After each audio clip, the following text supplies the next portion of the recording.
नमस्कार दोस्तों, जय श्री राम, जय बालाजी। मेरी कथा में आपका स्वागत है। कृपया शांति बनाएं और मेरी कथा में एक एक शब्द जो हमने कथा में कहा है, जो बोला है, उसको आप कंठस्थ करिए और अपने जीवन में उतारिए। फिर देखिए, कोई भी समस्या आपका बाल बांका नहीं कर पाएगी। बाल भले झड़ जाए लेकिन बाल बांका नहीं होगा। मेरी कथा में आपकी समस्या का समाधान होगा। कृपया मेरे चैनल पे बने रहिए। हर समस्या का समाधान है, हर उदासी का निदान है। बेटा, आप बहुत देर से मुँह चुनिया रहे हैं। मैं कथा में कम दिमाग लग रहा है, तुम्हारे मुंह की तरफ मेरा दिमाग ज़्यादा जा रहा है। क्यों मुँह चुनिया रहे हो? क्यों इतना रो रहे हो फपक फपक के? बताओ क्या बात है? पत्नी खुश नहीं रहती, वही समस्या जो 2 दिन पहले सॉल्व हुई है। पत्नी इनकी खुश नहीं रहती। अरे भाई, कैसे खुश रहेगी? दिन रात मोबाइल चलाएगी, दिन रात उसके पति ने शॉपिंग कराई, इसके पति ने शॉपिंग कराई, इसी तरह के तमाम वीडियोस देखेगी, तो खुश कहाँ से रहेगी? या तो आप रिचार्ज कराना बंद कर दीजिए। अगर आप रिचार्ज कराना बंद कर देते हैं तो आपका दाना पानी बंद हो जाएगा। ये समस्या का समाधान नहीं है, इस समस्या को बढ़ावा देगा। हो सकता है हाथापाई हो जाए। मैं नहीं चाहती। आप गुरु माँ के पास आए हैं तो आपकी समस्या का समाधान अवश्य होगा। मैं कहती हूँ, दर महीने उसको शॉपिंग कराइए। हर महीने दर महीने शॉपिंग कराइए। भले ही आपका बैंक खाली हो जाए, लेकिन उसका मुंह नहीं फूलना चाहिए, क्योंकि रोटी कम फूलती है, उसका मुंह ज़्यादा फूलता है। बेटा, अभी आप रोना बंद करिए, कथा को ध्यान से सुनिए। ये एपिसोड दोबारा टेलीकास्ट नहीं होगा, इसलिए मेरी भी जबान लड़बड़ा जा रही है तुमको इतना रोता हुआ देख के। तुम्हारा दर्द, आप इतने दुखी हैं कि आपके ढांचे को देख के लग रहा है कि मानो जैसे आपका खून ही चूस लिया गया हो। अन्न जल से आपकी भेंट ही नहीं हुई। मानते हैं कि नहीं ये बात? रोइए मत, रोइए मत। आपके ढांचे को ही देख के पता चल रहा है कि आप बहुत ही सताए हुए हैं। पत्नी के क्यों नहीं, दुनिया में कौन सता सकता है? इस दुनिया में मजाल है कि पत्नी और बच्चों के रहते कोई और सता सके। किसी और में इतना दम कहाँ जो किसी भी इंसान को सता सके जो शादीशुदा है। आप बोलिए मत, आप सिर्फ शांत रहिए। आपको देख के मैं आपकी एक एक बात बता दूंगी और समाधान बता दूंगी कि आपको करना क्या है।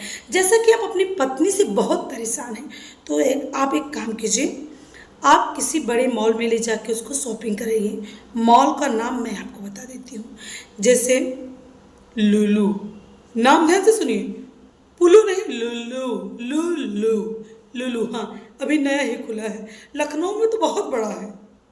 हाँ, अक्सर मैं आया जाया करती हूँ। और फिनिक्स, ट्रेंड्स, ट्रेंड्स है, शायद मैं लड़खड़ा रही हूँ, बखूबी तुम समझ रहे हो। पत्नी श्रीमती जी बगल बैठी है, लोग ले रही हैं बिल्कुल बात को। कैचिंग पावर अच्छी है आपकी। हाँ, तो आप वहाँ जाइए, इनको शॉपिंग कराइए, अच्छे अच्छे भोजन कराइए, मूवी दिखाइए। कल की मूवी दिखाओ, हो सकता है हृदय परिवर्तन हो जाए। इनको कल की मूवी दिखाइए, जवान बूढ़ा नहीं, इससे और ही आक्रामक होंगी, इससे आप में हड्डियाँ भी नहीं बचेंगी। इसलिए इनको कल की दिखाइए, कुछ धार्मिक मूवी इनको दिखाइए, जिससे इनका हृदय परिवर्तन हो और आपको जीने का हक मिल सके।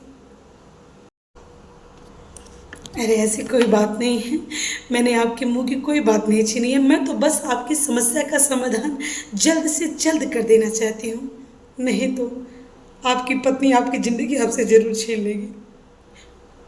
वही बता रही हूँ, आपको इसी बात का डर है ना? तो बस जो नियम मैंने बताए हैं उसको फिर जीवन पर उतार लीजिए। भले ही आपका बैंक खाली हो जाए, भले ही आपको लोन लेना पड़ जाए, लेकिन पत्नी को खुश करना है तो आपको रिस्क तो लेना ही पड़ेगा, क्योंकि उसकी खाने पीने की आदत ज़्यादा है। क्यों बहन जी, मैंने सही कहा ना? मुस्कुराइए मत, मुँह से जबान से बोलिए कुछ। हंसी जा रही, कुछ बोल ही नहीं पा रही खुशी के मारे। उनको ऐसा लग रहा है कि समस्या का समाधान ही हो गया। बेटा, तुम बैठ जाओ, दूसरों को मौका दो। वो तुमसे ज़्यादा प्रताड़ित हैं, क्योंकि उनकी ज़िंदगी में और कहीं बहुत सारे दुख हैं जिनका निदान पाने के लिए वो मेरे आश्रम में आए हैं। बैठ जाओ बेटा, बैठ जाओ। आशा है कि आपकी समस्या जल्दी खत्म होगी। बोलिए, आप क्या कह रहे थे? हम्म? रोइए मत। हमारे यहाँ आंसू को कोई जगह नहीं है। हमारे यहाँ समस्याओं का समाधान होता है। यहाँ पे रुलाया नहीं जाता है। यहाँ पे जो आता है वो हंस के जाता हुआ है, हंसता हुआ जाता है यहाँ से। हाँ, क्या मारती है? ये तो आम बात है बेटा। यहाँ तो बहुत ऐसे सारे भक्त आते हैं जिनकी दिन रात पिटाई होती है, लेकिन वहाँ से रोते हुए आते हैं, यहाँ से हंसते हुए जाते हैं। अरे नहीं नहीं, कोई चमत्कार नहीं है। बस नियमों को फॉलो कीजिए। जो मैं बता रही हूँ इसको फॉलो कीजिए आप। आपके जीवन में खुशियाँ ही खुशियाँ होंगी, लेकिन इसमें रिस्क होता है पैसे का। पैसे का रिस्क होता है और किसी चीज़ का नहीं। हाँ, सबसे बड़ा रिस्क तो वही है। हाँ हाँ सब। अरे ऐसी कोई बात नहीं है। मैंने आपके मुंह की कोई बात नहीं छीनी है। मैं तो बस आपकी समस्या का समाधान जल्द से जल्द कर देना चाहती हूँ। नहीं तो आपकी पत्नी आपकी ज़िंदगी आपसे ज़रूर छीन लेगी। वही बता रही हूँ, आपको इसी बात का डर है ना? तो बस जो नियम मैंने बताए हैं उसको फिर जीवन पर उतार लीजिए। भले ही आपका बैंक खाली हो जाए, भले ही आपको लोन लेना पड़ जाए, लेकिन पति पत्नी को खुश करना है तो आपको रिस्क तो लेना ही पड़ेगा, क्योंकि उसकी खाने पीने की आदत ज़्यादा है। क्यों बहन जी, मैंने सही कहा ना? मुस्कुराइए मत, मुंह से जबान से बोलिए कुछ। हंसी जा रही, कुछ बोल ही नहीं पा रही खुशी के मारे। उनको ऐसा लग रहा है कि समस्या का समाधान ही हो गया। बेटा तुम बैठ जाओ, दूसरों को मौका दो। वो तुमसे ज़्यादा प्रताड़ित हैं, क्योंकि उनकी ज़िंदगी में और कहीं बहुत सारे दुख हैं जिनका निदान पाने के लिए वो मेरे आश्रम में आए हैं। बैठ जाओ बेटा, बैठ जाओ। आशा है कि आपकी समस्या जल्दी खत्म होगी। बोलिए, आप क्या कह रहे थे? रोइए मत। हमारे यहाँ आंसू को कोई जगह नहीं है। हमारे यहाँ समस्याओं का समाधान होता है। यहाँ पे रुलाया नहीं जाता है। यहाँ पे जो आता है वो हंस के जाता हुआ है, हंसता हुआ जाता है यहाँ से। हाँ, क्या मारती है?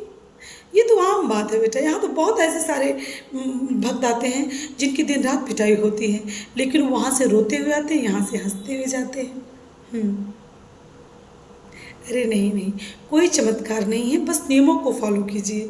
जो मैं बता रही हूँ इसको फॉलो कीजिए आप। आपके जीवन में खुशियाँ ही खुशियाँ होंगी, लेकिन इसमें रिस्क होता है पैसे का। पैसे का रिस्क होता है और किसी चीज़ का नहीं। हाँ, सबसे बड़ा रिस्क तो वही है। हाँ हाँ सब। बिल्कुल हिचकिचाइए मत। आप अपनी बात को बिंदास हमसे बोल सकते हैं। अब यहाँ पे आए हैं इतना किराया भाड़ा लगा के, तो आप बिल्कुल बोलिए कि मैं आपसे जो पूछ रही हूँ उसका जवाब आप दीजिए। आपको देख करके आपके शरीर में जितने दाग पड़े हैं ना, वो मैं देख के जान चुकी हूँ। वो आपको हर पल दागा गया है, हर पल दागा गया है। हाँ, समझ जाती हूँ। मुझे ज़्यादा समझाने की ज़रूरत नहीं पड़ती है। हाँ, तो आप मुझे ये बताइए कि पहली बार आपकी कुटाई किस बात को लेके हुई थी?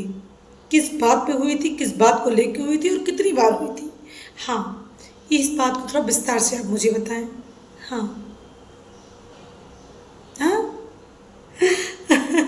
कहने के लिए छोटा शब्द है मोमोज।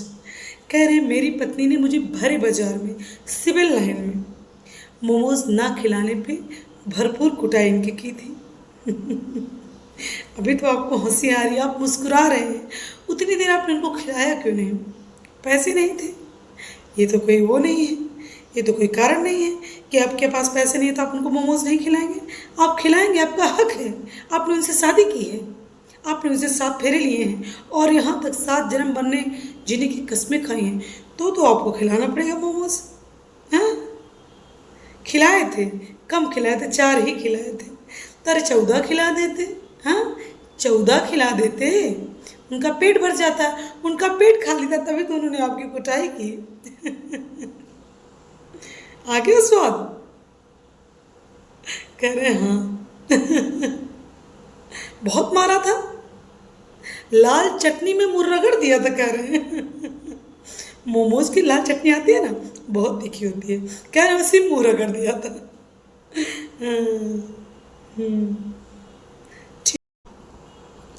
अरे भाई, मेरी कथा में आप लोग ऐसे चटपटे व्यंजनों की विशेषता मत क्या करिए। मेरी भी मुंह में जीभ है। हाँ, वो भी खाने के लिए लपलपाने लगती है। हाँ। हाँ। इसीलिए आपकी कुटाई होती है, इसीलिए आप ज़्यादा कूटे जाते हैं, क्योंकि आपकी जुबान ज़्यादा चलती है। हाँ, भाषा पे कंट्रोल नहीं है आपके। हाँ, अभी मारना शुरू कर देंगी आपको। अभी बहन जी बैठ जाइए, देखिए कैसे उतावली हो रही कूटने के लिए आपको। अभी वो हाथापाई यही शुरू कर देंगे, फिर कथा में मच जाएगी भगदड़। हाँ, फिर मुझे भी भागना पड़ जाएगा। हाँ। हाँ, तो आप जबान ज़्यादा चलाते हैं, क्यों बहन जी? हाँ, इसीलिए तो कूटती हैं। तुरंत साफ शब्दों में कह रही, इसीलिए तुमको कूटती हूँ कि उनका जबान ज़्यादा चलता है, दिमाग कम चलता है। ठीक है, आपके साथ जो हो रहा है बहुत अच्छा हो रहा है, आप हैं भी उसी लायक। चलिए बैठ जाइए, दूसरों को मौका दीजिए। क्या? आप कह रहे हैं इतना खिलाया मैंने कि मेरे सिर में बाल ही नहीं रह गए। कंगाल हो गए। हाँ, खिलाना पड़ता है भाई, शादी जो की है आपने। हाँ, बैंक से नोटिस आ रहा है खिलाने में। नहीं खिलाया और शॉपिंग भी करा है। अच्छा अच्छा, आएगा नोटिस। ऐसी समस्याएं आपके पास आएंगी और आपको डट के उसका मुकाबला करना पड़ेगा। हाँ। हाँ, खाती हैं सिर्फ सोती हैं, और क्या करेंगे? इतना तामसी भोजन करेंगी तो अजगर जैसे सोएंगी ना। हाँ, कुकुर निंदिया थोड़ी ना सोएंगी, चट छुटी चट सोई पट उठ गई। वो तो इतना तामसी भोजन करने के बाद अजगर जैसे ही सोएंगी। हाँ। वही तो। हाँ, ये भोजन बुद्धि विनाश कर देता है। सो तो आज मैं आपके प्रश्नों के ज़्यादा उत्तर नहीं दे पाई हूँ, क्योंकि मुझे पनवेल निकलना है। हाँ, क्या करें, बहुत देर से फुदक रही बोली बोली। बोली बोली, खड़े जाइए। पहले तो आप माइक मुंह में सही से लगाइए, सही से माइक लगाइए मुंह में। हाँ हाँ। कह रहे मेरा प्रश्न आपसे वादों को लेकर के है। हाँ तो हाँ, कह रहे हैं हमसे वादा कि तुमको पलकों पे बैठाऊंगा। पलकों पे बैठाया है आज तक? ये सब कहने सुनने की बातें हैं, ये कहने में अच्छी लगती है और सुनने में अच्छी लगती हैं। इस जीवन में कभी कोई बैठा पाया है? हाँ, कभी कोई बैठा पाया है पलकों पे? हाँ, रानी बना के। कह तो रही हूँ, आपने इन सब बातों को सीरियस क्यों ले लिया? ये सब बातें सिर्फ कहने की सुनने की होती हैं, जीवन में इनका कोई मतलब नहीं है। हाँ, ये सब भड़काऊ बातें हैं। हाँ, ये सब बातें आपको, हाँ हाँ हाँ, बिल्कुल सही समझिए आप। ये सब बातें आपको बिल्कुल बिल्कुल बिल्कुल बिल्कुल मार्ग से भटकाने वाली बातें हैं। हाँ, बिल्कुल आपको ये सब बातें मार्ग से भटका देंगी। जो इंसान ऐसा कहता है कि मैं आपको अपने पलकों पे बिठाऊंगा, रानी बना के रखूंगा, मैं तो पहले उससे यही पूछती हूँ कि तू राजा है? तू राजा है जो मुझे रानी बनाएगा? हाँ, तेरी पलकों में इतना दम है जो मेरा भार संभाल पाएगी? हाँ। हाँ, तो आप इन सब बातों पे ना आए, ये सब भड़काऊ बातें हैं, आपको अपने मार्ग से भटका देंगी, आपको गलत करने के लिए मजबूर कर देंगी। ये सब वो बातें हैं, आपके जीवन में इसकी कोई जगह नहीं है। हाँ, आप धरती पर रहिए, ज़मीन पे बैठी वही बड़ी बात है, कुर्सी सोफे पे बैठी वही, बस वहीं पे बैठने का अधिकार है। पलकों में आज तक कोई ऐसा इंसान नहीं जो बैठाया हो, मैंने तो नहीं सुना। इतनी समस्याएं मेरे पास आई, कोई ऐसा व्यक्ति नहीं है कि जो व्यक्ति कहा हो कि मैंने इसको पलकों पे बैठाया, मैं इसको रानी बना के रखा। हाँ, ऐसा कोई इंसान नहीं है जो मुझसे कहा हो कि ऐसा मैंने किया फिर भी ये खुश नहीं है। ये सब बातें आप, अगर वो ऐसा बोल रहा है तो गलत बोल रहा है, ऐसा वो कर ही नहीं सकता, क्योंकि ये सब करने के लिए पहले राजा बन तू। हाँ, पहले तो तू राजा बन, उसके बाद मुझे रानी बनाना, ऐसा आपको बोलना चाहिए। लेकिन उस समय तो आपको बुद्धि काम ही नहीं करती है, आपको लगता है कि ये राजा मैं रानी। हाँ, बस यहीं तक बात, आगे खत्म कहानी। हाँ, यही होता है आगे चल के ना, पहले तो तू राजा मैं रानी, फिर आगे खत्म कहानी। किसी राजा के एक रानी नहीं होती है, किसी राजा के एक रानी नहीं होती है, कम से कम 2-3 रानियाँ तो होती हैं। कोई राजा है तो उसकी 2-3 रानी तो होगी। हाँ हाँ, ये सिर्फ कहने और सुनने की बातें हैं, ये उस सब बातें आपको लुभाने के लिए हैं। ये सब बातें कदापि सच नहीं होती हैं, सच्चाई तो इसमें 1% भी नहीं है। और आप लोग उसमें उसकी बातों में आ जाते हैं, रानी बनने के लिए निकल पड़ती हैं। ये बिल्कुल पता नहीं लगाती कि वो राजा है भी कि नहीं, वो करता क्या है, कैसा क्या है, करता क्या है, कहाँ का है, कैसा है, कुछ नहीं पता लगाती हैं। बस वो राजा बोला, अब रानी बन के चल दी।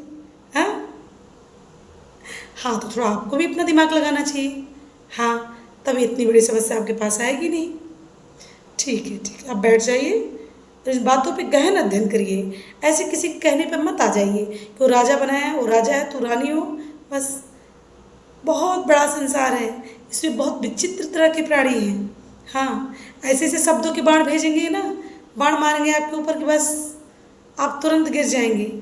उनकी बातों पे कहने का मतलब कि उनकी बातों में आ जाएंगे। हाँ, अगर मेरी बात समझ आ गई हो तो इस पर ज़रूर एक आध दो बार ध्यान देना। एक दो बार घर में भी जाके मेरे प्रवचन को सुनना तुम, फिर अकल ठिकाने आपकी आ जाएगी। ना वो राजा रहेगा, ना आप रानी, सिर्फ नॉर्मल इंसान बन के जिए ज़िंदगी, बहुत खुशहाली से कटेगी। हाँ, तो बस आपसे लेती हूँ, अब आपसे लेती हूँ विदा और करती हूँ किचन की तरफ प्रस्थान, क्योंकि बहुत सारे बर्तन मेरा कर रहे हैं इंतज़ार। और आप लोग मेरे चैनल को सब्सक्राइब जरूर करना, लाइक शेयर ज़रूर करना। कोई गलती हुई हो तो माफ़ भी करना। Bye bye.